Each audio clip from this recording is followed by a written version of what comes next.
Morning students, आज हम advance engineering mathematics के अंदर यूनिट नंबर 3 में लेक्चर नंबर 12 में लीनियर प्रोग्रामिंग डिस्कस करेंगे। What is the linear programming? First of all, linear programming is a simple technique where we depicts complex relationship through linear functions and then find the optimum points. Linear programming में क्या करते हैं, technique होती है जिससे हम जो complex relationship होते हैं लीनियर फंक्शंस में उनसे ऑप्टिमम पॉइंट फाइंड आउट करते हैं। The real relationship might be much more complex.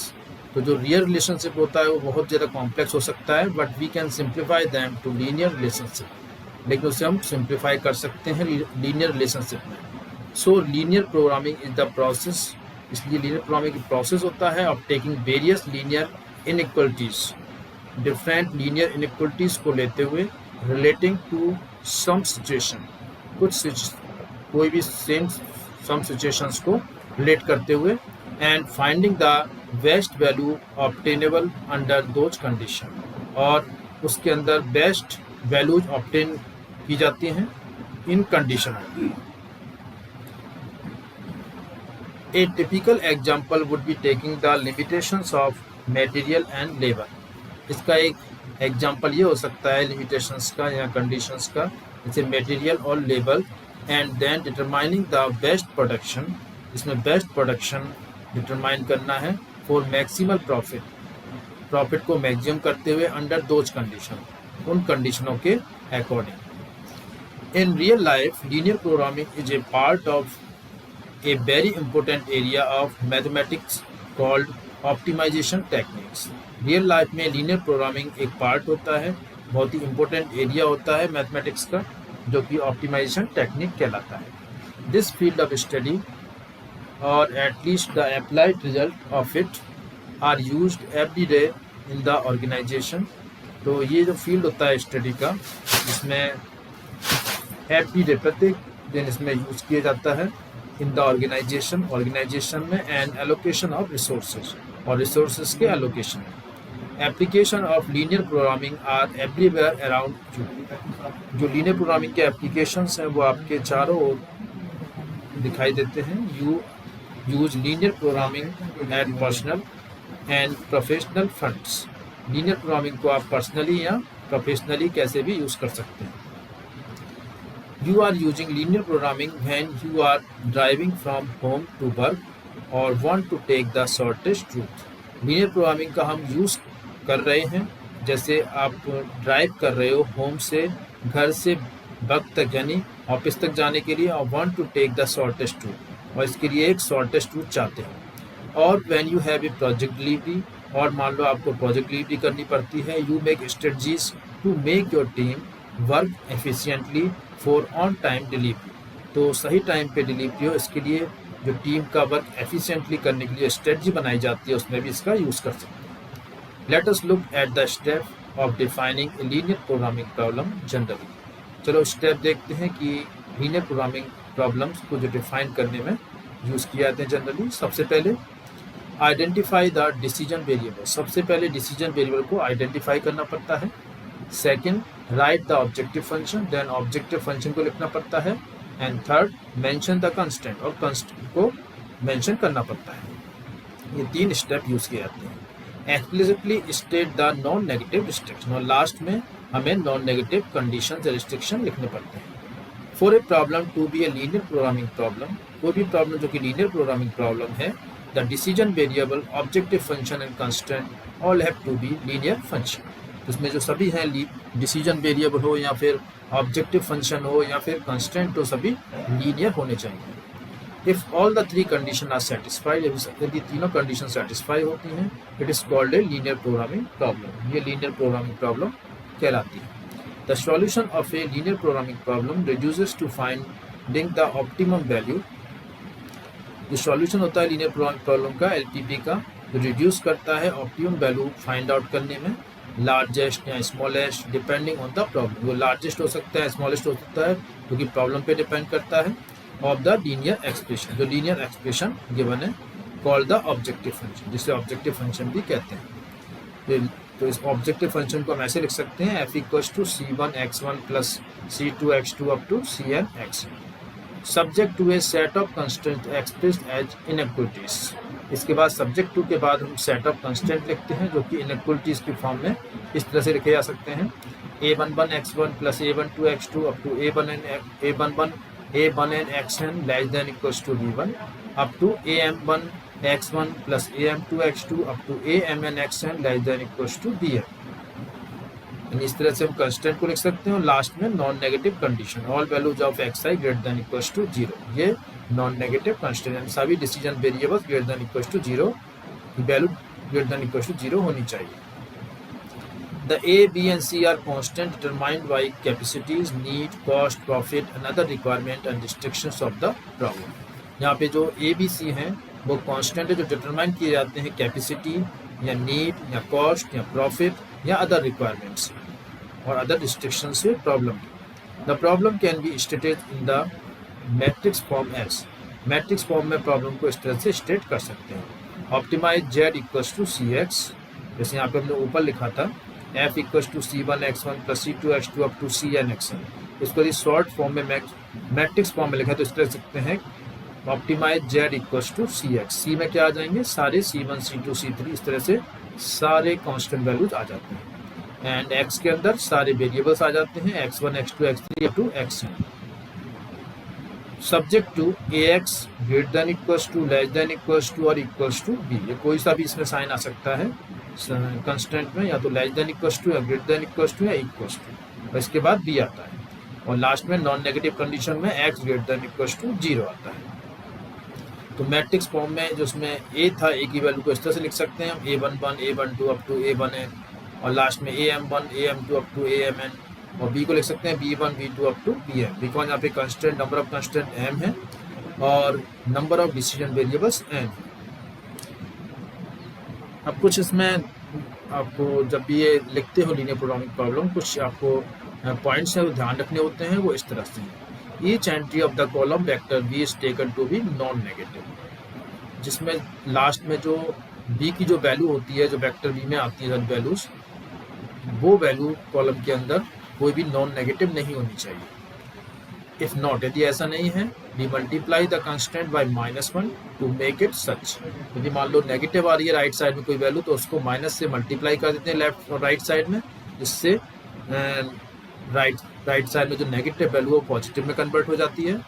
तो इस तरह से कंस्टेंट को हम मल्टीप्लाई करके बना सकते हैं। In LPP it is must that the values of all variable X I be either 0 और पॉजिटिव। एलपीपी में ये बिल्कुल मस्ट होता है कि जो वेरिएबल एक्स आई हैं वो सभी या तो 0 होने चाहिए या फिर पॉजिटिव होने चाहिए, नॉन नेगेटिव वैल्यू होनी चाहिए वेरिएबल डिसीजन वेरिएबल्स।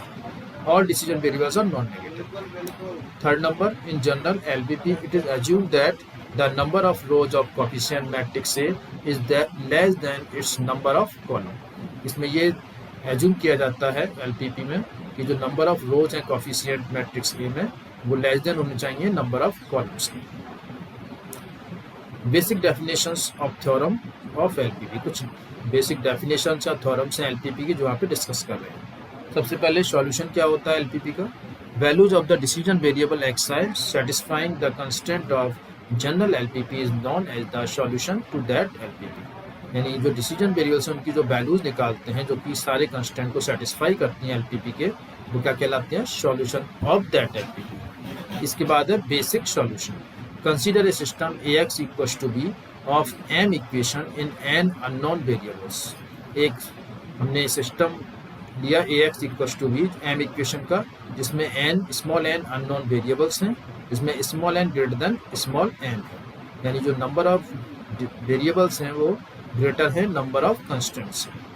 तो यदि हम यहाँ पे रैंक निकालें मैट्रिक्स ए की, यानी कोएफिशिएंट मैट्रिक्स ए है उसकी रैंक निकालें और एक निकालें हम मैट्रिक्स ए बी की रैंक। ए बी मैट्रिक्स क्या है, कोएफिशिएंट मैट्रिक्स ए के साथ यदि हम कांस्टेंट वैल्यू बी भी एक कॉलम बना दिया जाए तो वो जो मैट्रिक्स बनती है वो क्या कहलाती है ए बी बनेगी। ठीक है, तो इस तरह से जो मैट्रिक्स में उसकी रैंक और मैट्रिक्स की रैंक दोनों की रैंक यदि m के इक्वल है then none of the equation are redundant, तो कोई भी इक्वेशन रिडंडेंट नहीं होगी। If any M cross M कोई नॉन सिंगुलर मैट्रिक्स है whose determinant is non zero, जिसका डिटरमिनेंट नॉन जीरो है, इज चूजन फ्रॉम ए, जो कि ए से चूज किया गया है, and if all the n minus m variable not associated to the column of this matrix, और जो भी कॉलम्स हैं मैट्रिक्स के जो एसोसिएटेड है n माइनस m जो वेरिएबल्स हैं उनके लिए,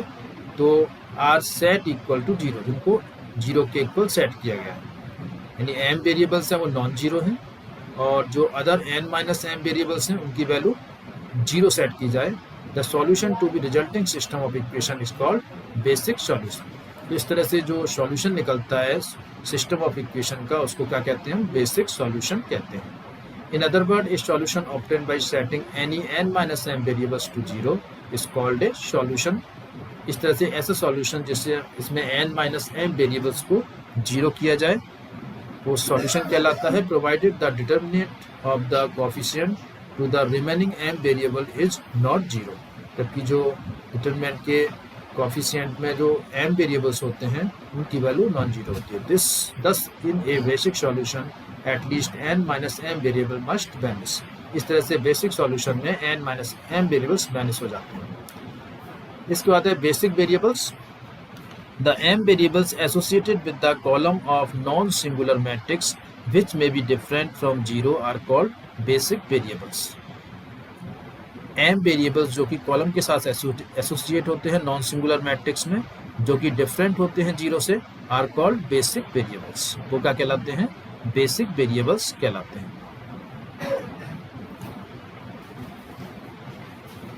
तो इस तरह से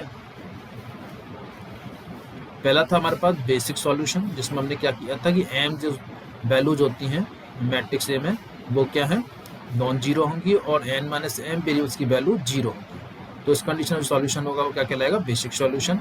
अब कहते हैं बेसिक वेरिएबल्स क्या होते हैं। बेसिक वेरिएबल्स जो वेरिएबल्स जिनकी वैल्यू नॉन जीरो होती है वो क्या कहलाते हैं, बेसिक वेरिएबल्स कहलाते हैं।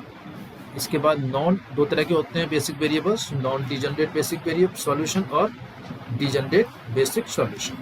If none of the basic variable is zero, यदि मान लो एक भी वेरिएबल जीरो नहीं है basic variable, it is non degenerate basic solution, जिसे हम क्या कहते हैं, नॉन डिजनरेट बेसिक सॉल्यूशन कहते हैं। और degenerate basic solution, a one और more basic variables become equals to zero, मान लो वन या more than one basic variables zero हो जाते हैं, then it is called degenerate basic solution.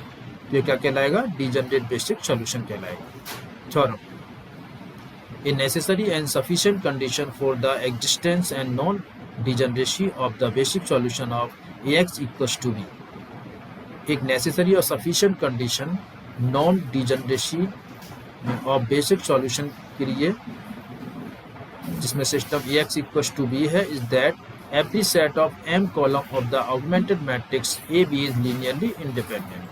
Theorem के अकॉर्डिंग क्या है कि नेसेसरी सफिशिएंट कंडीशन किसके लिए एग्जिस्ट करती है, इसमें non degeneracy of basic solution of ax equals to b, यानी नॉन डिजनरेट जो सॉल्यूशन होते हैं basic solution ax equals to b में, that every set of m column of augmented matrix, जिसमें m कॉलम्स होते हैं, सेट होता है m कॉलम्स का ऑगमेंटेड मैट्रिक्स AB में, इज लीनियरली इंडिपेंडेंट होता है। क्या होता है, लीनियरली इंडिपेंडेंट।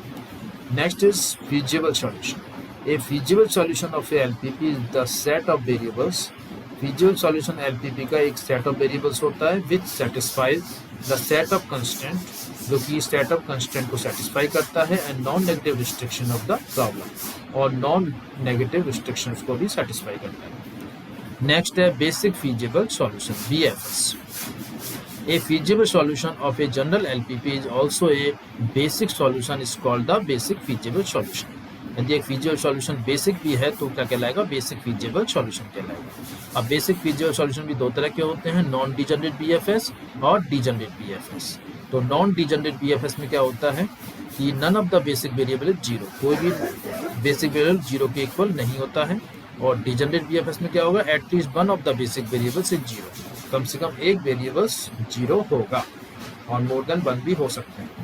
इसके बाद आता है optimal feasible solution. Any BFS which optimizes objective function of a linear programming model is known as optimal feasible solution of that linear programming model. ऐसा बेसिक feasible solution जो कि ऑब्जेक्टिव फंक्शन को optimise करता है linear programming model में is known as optimal feasible solution और that linear programming model. Extreme points for any convex set. इसमें convex set आगे सबसे पहले कॉन्वेक्स सेट समझ लेते हैं क्या होता है. A set of points of set S. एक सेट एस है जिसके पॉइंट्स हैं, उनका set is convex set. Convex set कहलाता है if the line segment joining any two pairs of point. यदि किन्हीं दो पॉइंट्स को हम ज्वाइन करें लाइन सेगमेंट से और वो होल लाइन्स कंटेंट करे एस के अंदर, जितने भी पॉइंट्स आएंगे लाइन पे वो एस के अंदर कंटेंट करने चाहिए, तो वो सेट एस का कहलाएगा कॉन्वेक्स सेट कहलाएगा. अब इसको आगे लेते हैं कि एक्सट्रीम पॉइंट क्या होता है. For any convex set S, यानी कोई सेट एस कॉन्वेक्स सेट है, इसके सभी पॉइंट्स हैं वो एस के अंदर ही लाई करते हैं. यदि दो पॉइंट्स को मिलाया जाए तो जो भी पॉइंट लाई करेंगे वो भी एस में ही होंगे. ए पॉइंट पी इन एस, एक पॉइंट पी है एस के अंदर, इज एन एक्सट्रीम पॉइंट. वो एक्सट्रीम पॉइंट होगा if each line segment that lies completely in S contains the point P. जो जितने भी लाइन सेगमेंट बनाए जाएं जो कि completely S के अंदर हैं और पॉइंट को भी कंटेन्स करते हैं, तो P as an end points of the linear line segment, और P क्या है उसका एंड पॉइंट्स है, जिसे हम एक्सट्रीम पॉइंट कहेंगे. Extreme point are sometime called corner point. कभी कभी इनको हम कॉर्नर पॉइंट भी कहते हैं एक्सट्रीम पॉइंट्स को, because if the set is polygon. यदि सेट एक पॉलीगॉन्स का सेट है हमारे पास, the extreme point will be vertices and corner of the polygon. तो जो एक्सट्रीम पॉइंट होते हैं वो पॉलीगॉन के वर्टिसेस या कॉर्नर होते हैं. नेक्स्ट आते हैं सम इम्पोर्टेंट्स थ्योरम. कुछ इम्पोर्टेंट्स थ्योरम है जिनको आपको बेसिकली समझना है, याद नहीं करना है. इसमें intersection of any number of convex set is a convex set. यदि सभी कॉन्वेक्स सेट का इंटरसेक्शन दिया जाए तो वो भी एक कॉन्वेक्स सेट होता है. The set of all convex combination of finite number of points x1 x2 up to xn is a convex set. यदि सभी फाइनाइट नंबर में पॉइंट्स हैं, उनका जो कॉन्वेक्स कॉम्बिनेशन है सेट का, वो क्या कहलाता है, कॉन्वेक्स सेट होता है, वो भी एक कॉन्वेक्स सेट होता है. The set of all feasible solution of a LPP is a convex set. तो सभी फीजिबल सॉल्यूशंस का जो सेट होता है LPP में, वो भी एक कॉन्वेक्स सेट होता है. Every BFS of a system AX equals to B X greater than equals to 0 is an extreme point of a convex set of the feasible solution. जो एवरी BFS होते हैं सभी सिस्टम AX इक्वल्स टू 0 में एक extreme points होते हैं convex set के और फीजिबल सॉल्यूशन के, और इसका कन्वर्स भी ट्रू है. At least one of the extreme point of the convex set, कम से कम एक एक्सट्रीम पॉइंट कॉन्वेक्स सेट का ऑफ द फीजिबल सॉल्यूशन, जो कि फीजिबल सॉल्यूशन से रिप्रेजेंट द ऑप्टिमल सॉल्यूशन, क्या कहलाता है, ऑप्टिमल सॉल्यूशन कहलाता है. If the objective function of a LPP, यदि ऑब्जेक्टिव फंक्शन LPP का एज्यूम्स इट्स ऑप्टिमल वैल्यू, इसकी ऑप्टिमल वैल्यू एज्यूम करते हैं, it more than one extreme points, और कम से कम एक से अधिक एक्सट्रीम पॉइंट्स हैं, then every convex combination of these extreme points, तो जिसका जो कॉन्वेक्स कॉम्बिनेशन बनता है एक्सट्रीम पॉइंट वैल्यूज का, give the optimal value of the objective function, वो ऑब्जेक्टिव फंक्शन की ऑप्टिमल वैल्यू देता है. तो ये हो गया कॉन्वेक्स सेट से रिलेटेड कुछ theorems. Solution of a LPP. Solution क्या होता है LPP का? In general we use the following two method to solve a LPP. किसी भी LPP को सॉल्व करने के लिए दो मेथड यूज किए जाते हैं. सबसे पहला मेथड है graphical method. This method is generally used when we are dealing two variables on.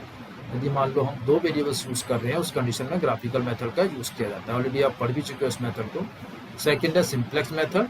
This method work all LPP problems. It is very powerful tool to solve a LPP. Simplex method सभी LPP पे work करता है problems पे, और ये बहुत ही powerful tool होता है LPP को सॉल्व करने के लिए. एंड यदि मोर देन टू वेरिएबल्स हैं, उन कंडीशन में सिंप्लेक्स मेथड को लगाया जा सकता है, यहाँ पे ग्राफिकल मेथड यूज नहीं होता है. लेकिन यदि टू वेरिएबल्स हैं, उस कंडीशन में भी सिंप्लेक्स मेथड को यूज किया जा सकता है. इसलिए पावरफुल टेक्निक है, क्योंकि कितने भी नंबर ऑफ वेरिएबल्स यदि प्रॉब्लम में है तो उसमें सिंप्लेक्स मेथड को यूज कर सकते हैं. Types of solution in A LPP में कितने टाइप्स के सॉल्यूशन होते हैं? तो जनरली 4 टाइप्स के सॉल्यूशन होते हैं. Number 1 a definite and unique optimal solution. एक डेफिनेट और यूनिक ऑप्टिमल सॉल्यूशन हो. दूसरा एक infinite number of solution. Third one in an unbounded solution. और फोर्थ इज नो सॉल्यूशन. इन सभी को हम डिस्कस करेंगे जो सिंप्लेक्स मेथड है, ग्राफिकल मेथड हम डिस्कस करेंगे, उन सब में इन्हीं चीज़ों को डिस्कस करेंगे, कितने टाइप के सॉल्यूशन आते हैं, उनका हम सॉल्यूशन कैसे निकालते हैं। तो इस तरह से ये टॉपिक कंप्लीट होता है। थैंक्स।